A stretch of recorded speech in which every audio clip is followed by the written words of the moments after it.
Sexto día. Sí, sexto día. Estamos de regreso después de otro día lleno de acontecimientos importantes en todo Medio Oriente. En Irán siguen ocurriendo hechos que dominan las noticias. En esta ocasión nos enfocaremos en el norte, ya que lo que ocurre en Líbano podría ser de lo más relevante en la guerra. Israel y Hezbollah vuelven a estar en guerra. El alto al fuego que terminó su conflicto en 2024 solo duró 48 horas en esta guerra actual, y como era de esperarse, Hezbollah está lanzando cohetes hacia Israel, mientras que Israel responde con ataques más fuertes y más intensos. Esa parte de la historia ya es bastante dramática, pero lo que realmente importa es lo que está haciendo el gobierno del Líbano en medio de todo esto. Un difícil esfuerzo por controlar las operaciones militares y de seguridad de Hezbollah. Ahora en 2026, el mundo realmente está lleno de acontecimientos inesperados. Y puede que este sea uno de los mayores cambios de todos. Antes de empezar, si eres nuevo en nuestro canal, suscríbete para mantenerte al tanto de estos videos. El colapso del mito. Durante casi 2 décadas, hubo una idea que dominó casi todas las conversaciones sobre el equilibrio de poder. Así que en Medio Oriente, cuando alguien ataca o amenaza a Irán, y cuando se dice alguien, generalmente se refiere a Estados Unidos o Israel, y seguramente Hezbollah tomará represalias. Durante años, Irán usó a sus aliados en Bagdad y Damasco para contrabandear cohetes y misiles al Líbano para Hezbollah, lo cual ha sido efectivo. En 2024, Hezbollah posee el mayor arsenal de armas de un grupo no estatal, con entre 150.000 y 200.000 cohetes y misiles. Durante mucho tiempo, las principales bases de Hezbollah se han encontrado en el sur del Líbano, especialmente en las áreas al sur del río Litani. Desde ahí, los cohetes alcanzan el norte de Israel en segundos, dejando poco tiempo a los sistemas antimisiles para detectarlos y derribarlos. Si logran lanzar miles de cohetes cada día durante un periodo casi indefinido, sería casi imposible para cualquier sistema de defensa antimisiles detenerlos todos. Esta teoría no es solo especulación, también tiene base histórica. En 2006 Hezbollah luchó contra el ejército de Israel en una batalla que podría describirse como un empate, o desde la perspectiva de muchos en el mundo árabe, una victoria para Hezbollah. Israel entró en la guerra para destruir la capacidad militar de Hezbollah y recuperar a sus 2 soldados capturados en un ataque transfronterizo. Tras 34 días de bombardeos y operaciones terrestres, no lograron sus objetivos. En cuanto a los 2 objetivos, y hasta las últimas horas de la guerra, Hezbollah seguía lanzando cohetes hacia Israel. Hassan Nasrallah, líder del grupo, proclamó una victoria divina, y aunque el nombre sea discutible, su impacto en la región fue claro. Cientos de miles de personas se reunieron en Beirut para apoyar a Hezbollah. El grupo fue reconocido rápidamente como el principal movimiento de resistencia contra Israel, y esa imagen, más que sus cohetes, fue la base de lo que siguió. Hezbollah, en su apogeo, casi dominaba la política libanesa, actuando como un estado dentro de otro. También se convirtió en una parte importante de la estrategia de Irán en la región, ya que sirvió como una especie de protección o escudo en caso de que Washington o Jerusalén intentaran atacar a Irán. En los años siguientes, Hezbollah usó la calma fronteriza para fortalecer su capacidad militar con ayuda de Irán. De aquí salió el gran arsenal de cohetes y misiles mencionado antes. Tras el ataque del 7 de octubre de Hamas, Hezbollah abrió un frente de apoyo. Siguen lanzando cohetes y drones al norte de Israel. Aunque los ataques son limitados, causaron la evacuación de más de 60.000 civiles por más de un año. Sin embargo, no se volvió una ofensiva a gran escala. Israel analizó esta situación por mucho tiempo, pero en otoño de 2024 ya no pudo ignorar sus efectos internos, llegando así a septiembre de 2024. La inteligencia israelí hizo explotar más de 5.000 buscapersonas y cientos de radios walkie-talkie ya distribuidos entre miembros de Hezbollah durante una operación secreta. El saldo fue de 42 muertos, casi 3.500 heridos y gran parte de la red de comunicación interna destruida. La información sobre la comunicación fue vista con sospecha. Cuando explotaron los buscapersonas, cambiaron a radios, pero luego también explotaron. Este fue el primer ataque de una campaña israelí para eliminar la amenaza de Hezbollah. Una campaña que actuó más rápido y brutal de lo esperado. Hassan Nasrallah, líder del grupo por más de 3 décadas, fue eliminado un mes tras la explosión de los buscapersonas. Con él desaparecieron muchos altos líderes de Hezbollah, incluso quienes sobrevivieron a los primeros ataques. En el apogeo de la guerra, Hezbollah solo pudo lanzar aproximadamente 240 cohetes por día. No es poco, pero está lejos de los escenarios apocalípticos que temen los planificadores militares y civiles israelíes. Esto se debió a la caída de su liderazgo y comunicación. Imagínate, después del incidente de las explosiones, las personas que deciden y planean la estrategia del grupo eran las mismas personas que, una semana antes, ni siquiera eran consideradas de suficiente rango para tener un buscapersonas. Mientras su organización estaba en caos y reestructuraban su estrategia, Israel ya aprovechaba la situación. El 80% de los cohetes de Hezbollah fue destruido y se confiscaron más de 85,000 armas en el sur del Líbano. En noviembre, Hezbollah tuvo que aceptar un alto el fuego, algo que 6 meses antes parecía imposible. Entre las condiciones estaba la difícil retirada de Hezbollah de las áreas que controlaban al sur del río Litani. También había una carta de Estados Unidos que reconocía el derecho de Israel a atacar si se rompía el acuerdo. Aunque la guerra terminó oficialmente, para los ciudadanos del Líbano que sufren sus secuelas, el daño no solo vino de los ataques de Israel a Hezbollah. Un país en busca de libertad.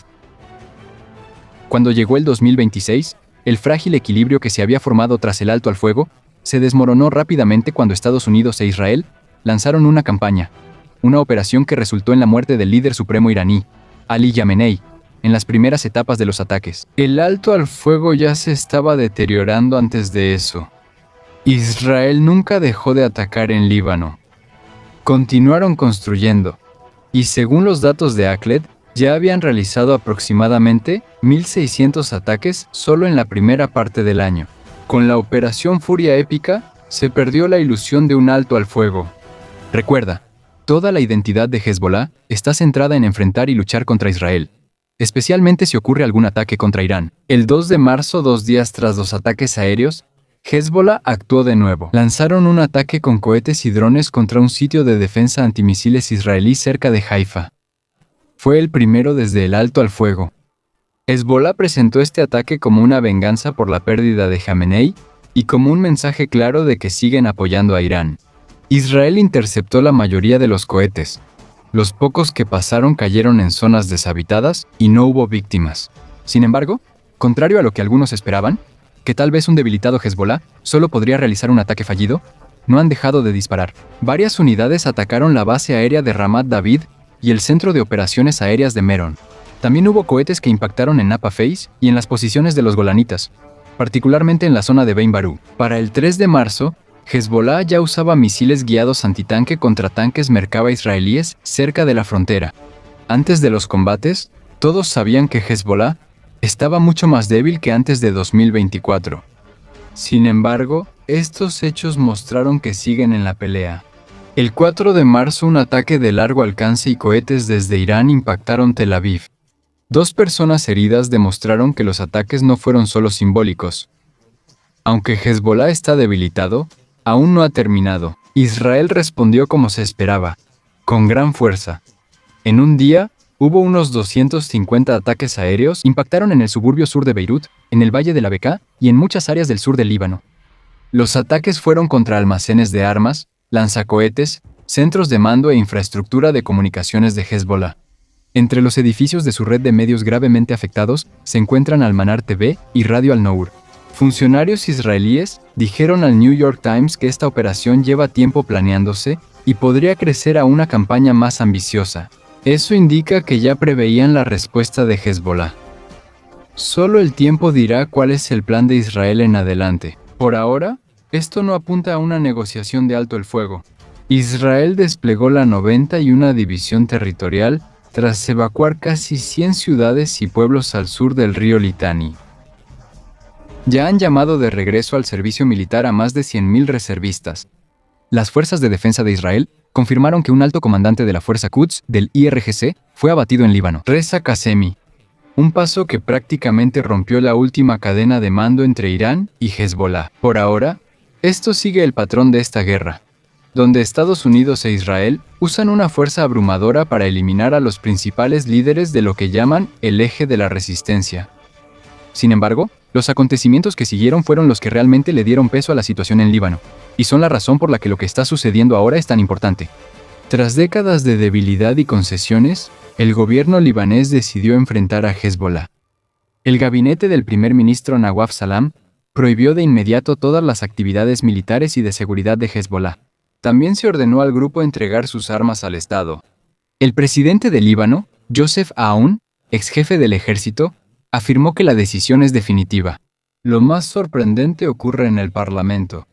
Berri, el presidente del Parlamento y líder del movimiento Amal, quien ha sido durante mucho tiempo un aliado político clave de Hezbollah, no votó en contra de la propuesta. Para los analistas que siguen la política libanesa desde hace tiempo, estos hechos son casi increíbles. Hezbollah dijo que no hay suficiente razón para esta medida, y prácticamente ignoraron la decisión del gobierno. Pero la oposición suena muy diferente cuando ya no tienes a tu líder. La mayor parte de tu estructura de mando está destruida, y además perdiste a tu aliado político más importante. La gran pregunta es si el gobierno del Líbano hará cumplir su orden contra Hezbollah, y si Israel podrá acabar con Hezbollah si eso ocurre. La tercera es la vencida. En Washington, muchos analistas y responsables de políticas ven esta como la mejor oportunidad para acabar con Hezbollah y lo dicen abiertamente. Un analista de la Fundación para la Defensa de las Democracias, un grupo de expertos en Medio Oriente, llamó al proceso actual deshezbolización. Aunque no es el eslogan más atractivo, claramente implica eliminar el poder de Hezbollah. Expertos en el Washington Institute afirman que esta es una oportunidad única en una generación que podría no repetirse si se pierde. Desde la perspectiva de Israel, el alineamiento estratégico es casi perfecto. Israel busca el desarme permanente de Hezbollah desde hace tiempo, pero no lo ha logrado por dos razones principales: el constante ingreso de armas de Irán a Líbano. Además, el gobierno de Beirut muchas veces ni siquiera ha fortalecido sus propias fuerzas en el país. El jefe de las Fuerzas de Defensa de Israel, Samir, afirmó que su meta ya no es solo aplicar la resolución 1701 de la ONU, sino lograr el desarme total de Hezbollah. Pero hay un patrón incómodo que cualquiera que observe la situación actual debe tener en cuenta. Israel ha peleado varias veces contra Hezbollah y casi nunca terminó como esperaban.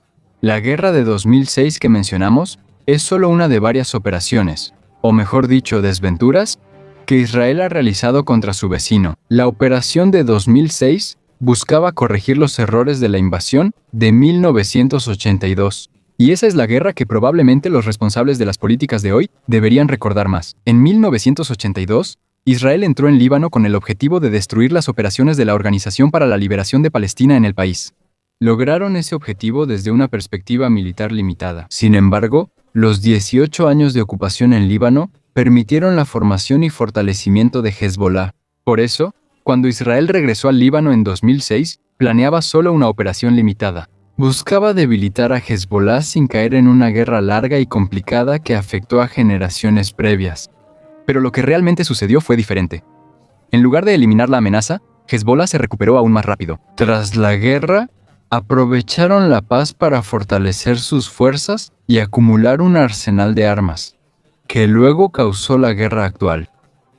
La misma historia podría repetirse hoy en otro escenario. Aunque estén gravemente debilitados, Hezbollah todavía tiene la capacidad de llevar a cabo una guerra asimétrica, con tácticas como ataques con artefactos explosivos improvisados, operaciones de francotiradores y otras tácticas de guerrilla.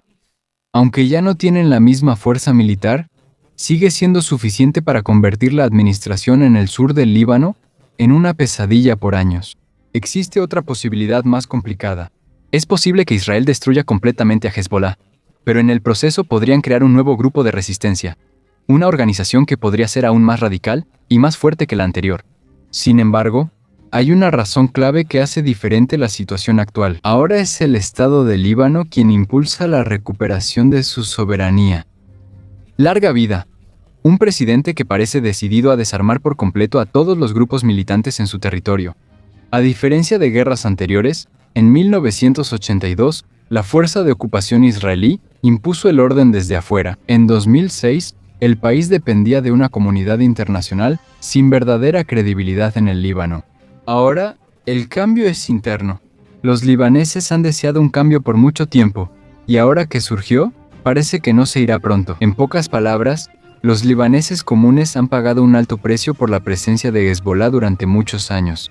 Un ejemplo es la explosión en el puerto de Beirut en 2020, que dejó más de 200 muertes y destruyó gran parte de la ciudad. Ese puerto estaba controlado por Hezbolá, quienes habrían usado su influencia política para bloquear o encubrir cualquier posible responsabilidad en el incidente. Mientras eso ocurría, la moneda libanesa caía, y casi 70% de la población quedó bajo la línea de pobreza. Para muchos libaneses, incluso quienes antes toleraban la presencia armada de Hezbolá como un mal necesario, la explosión y sus consecuencias revelaron el verdadero significado de un Estado dentro de otro Estado. Esto se evidenció más en la guerra de 2024 que causó gran destrucción en todo el Líbano, incluida la capital. Más de 1 millón tuvo que dejar su hogar. Esto sucedió porque un grupo paramilitar no controlado por el gobierno abrió un nuevo frente contra Israel en apoyo a Irán. En ese momento, Hezbolá dejó de luchar contra un invasor y se volvió la fuerza que llevaba la guerra al país, pese al rechazo de la mayoría. A mediados de 2025 encuestas indicaron que casi el 86% de los libaneses se oponía a participar en la guerra contra Israel en apoyo a Palestina.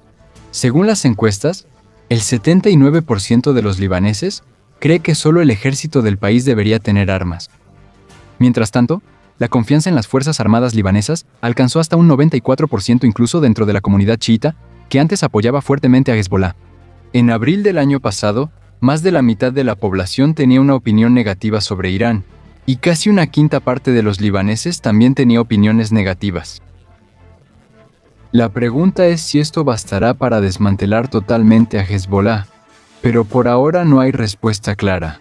Una de las principales razones de esta realidad es que se espera que las Fuerzas Armadas libanesas sean las encargadas de hacer cumplir la prohibición contra Hezbolá, una tarea que actualmente, en realidad, no pueden cumplir del todo. El ejército del Líbano cuenta con unos 80.000 soldados. Aunque no es mucho, podría bastar en ciertos casos, pero solo en teoría. Por la devaluación de la moneda libanesa, el salario de muchos soldados ha caído a entre $50 y $100 mensuales, por eso, muchos soldados han tenido que buscar otro trabajo para sobrevivir y no cuentan con blindados, armas de precisión ni aviones de combate. Si lo piensas, los soldados ganan casi salario de pobreza mientras se enfrentan a una organización con red bancaria y una economía en efectivo de 18.000 millones, lo que muestra lo difícil de la situación. Aunque el ejército imponga la prohibición, Hezbolá ya está muy arraigado en la sociedad libanesa. Administran escuelas, hospitales y servicios sociales de millones de chiitas. En un país donde el gobierno no brinda suficientes servicios a sus ciudadanos. Sin embargo, a pesar de todo esto, hay algunas cosas que ahora juegan a favor del Líbano, cosas que no han experimentado en mucho tiempo. Primero, hay un gobierno que realmente quiere recuperar el control del país. En segundo lugar, hay ciudadanos que están pidiendo que su gobierno actúe. Y en tercer lugar, hay un entorno regional que parece apoyar este paso. En un país donde por más de 20 años, un grupo paramilitar prácticamente ha dirigido su propia política exterior desde dentro del Estado. El simple hecho de que ahora se esté discutiendo la posibilidad de terminar con el poder de Hezbolá es un cambio enorme. Quizá esto no sea el final de Hezbolá, pero como dice el dicho, podría ser el inicio de su fin.